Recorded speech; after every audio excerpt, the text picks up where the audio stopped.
ایمان کتنا انسان کا مضبوط ہونا چاہیے۔ میں آپ کو ایک مختصر سا واقعہ سناتا ہوں۔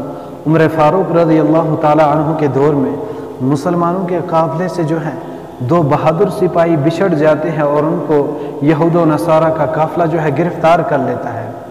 ان کو معلوم تھا کہ یہ جو بہادر ہم نے گرفتار کر لیے یہ بہت بہادر ہیں، ان کے چہرے سے بہادری ٹپک رہی تھی۔ تو عمر فاروق رضی اللہ تعالی عنہ کے زمانے میں ان کو گرفتار کر لیا گیا، ان کے یہودیوں کے قبضے میں چلے گئے۔ جب ان کے قبضے میں چلے گئے تو انہوں نے ان کو لالچ دی کہ ہمارے مذہب میں داخل ہو جاؤ، ہم تمہیں کچھ نہیں کریں گے۔ اور جو ہے وہ جانتے تھے کہ ان کو معلوم تھا کہ یہ بہادر سپاہی اگر یہ ہمارے مذہب میں داخل ہو گئے، انہوں نے ہمارے مذہب کو اپنا لیا تو یہ ہمارے کام آئیں گے، یہ ہمارے کام آ سکتے ہیں۔ تو انہوں نے کہا ان کو ہمارے مذہب میں داخل ہو جائے، لیکن وہ بہادر تھے، ان کا ایمان اتنا مضبوط تھا، ان کا ایمان آپ کے اور میرے ایمان کی طرف نہیں تھا، ان کا ایمان بہت ہی مضبوط تھا۔ انہوں نے کہا کہ ہم آپ کے مذہب میں نہیں آئیں گے، ہمیں جان گنوانی پڑے ہم گنوا دیں گے، ہمیں جان دینی پڑے جان دے دیں گے، ہمیں کوئی فکر نہیں ہے۔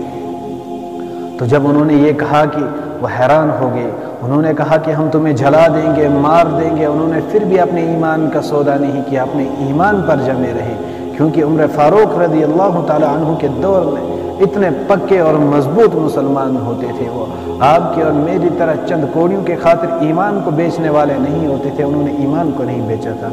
جب ان کو گرفتار کر لیا گیا، انہوں نے کہا کہ ہم تیل گرم کریں گے اور اس میں ڈال کے تمہیں جلا دیں گے۔ انہوں نے کہا ہمیں کوئی فکر نہیں، آپ جلا دیں، ہم جلنا پسند کریں گے لیکن ایمان کا سودا نہیں کریں گے۔ انہوں نے کیا کیا؟ انہوں نے تیل کو گرم کیا اور تیل کو گرم کرنے کے باوجود ایک بہادر سپاہی کو اس تیل کے اندر ڈالا، دوسرے کو سامنے کھڑا رکھا۔ انہوں نے سوچا کہ ایک کو جلا دیں گے، ایک ڈر جائے گا، یہ ہمارے مذہب کو اپنا لے گا اور یہ ہمارے کام آ جائے گا۔ جب انہوں نے کڑھائی میں تیل کو گرم کیا، گرم کرنے کے بعد ایک بہادر سپاہی کو اس میں ڈالا تو وہ دیکھتے دیکھتے کباب بن گیا۔